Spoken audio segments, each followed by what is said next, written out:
અમદાવાદથી સમાચાર રખડતા પશુઓને લઈને સરકારે મોટો નિર્ણય કર્યો છે। એએમસી તરફથી મોટો નિર્ણય કરવામાં આવ્યો છે। આપણે જણાવી દઈએ આ તમામ રખડતા પશુઓ માટે એક ટેગ સિસ્ટમ લાગુ કરવામાં આવી છે। બાકરોલ પાંજરાપોળમાં પશુઓને એઆઈ ટેગ લગાવવામાં આવશે।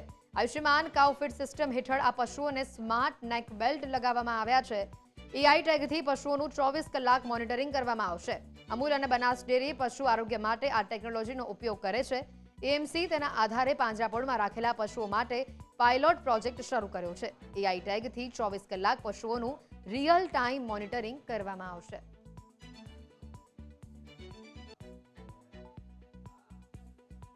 હાલ આ એક ગાયમાં આનું અલ્ગોરિધમ કંપનીએ સારી રીતે ડેવલપ કરેલું છે અને ડોગ, બુલ, બફેલો આ બધામાં આનો રિસર્ચ ચાલી રહેલું છે। તો કોર્પોરેશન ત્યારબાદ આ પ્રકારના પ્રાણીમાં પણ આ આયુષ્યમાન કાઉફિટ સિસ્ટમ લગાડી શકાય એવું આયોજન કરાયેલું છે। હાલમાં બનાસ ડેરી અને અમૂલ ડેરી એના પશુઓમાં આ સિસ્ટમનો ઉપયોગ કરે છે, જેમાંથી પ્રેરણા લઈ અને મ્યુનિસિપલ કોર્પોરેશને આ પાયલોટ શરૂ કરેલ છે, જે તબીબી નિષ્ણાંતો અને અત્રે જે ગાયોની સારવાર કરતા ડૉક્ટરોને અને પશુ આરોગ્ય માટે ખૂબ જ ઉપયોગી આ ડિવાઇસ પ્રૂવ થશે। અમદાવાદ મ્યુનિસિપલ કોર્પોરેશન હવે એઆઈ ટેકનોલોજીનો ઉપયોગ કરી અને રખડતા પશુઓનું આરોગ્ય અને સાર સંભાળ છે તે કરશે।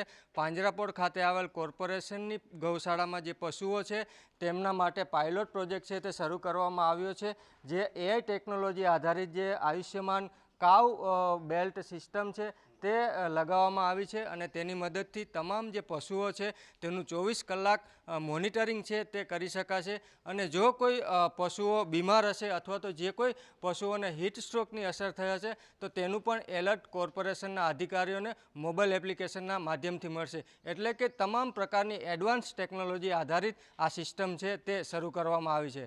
કેમેરામેન કલ્પેશ રાણા સાથે દીપેન પઢિયાર, ન્યૂઝ કેપિટલ, અમદાવાદ।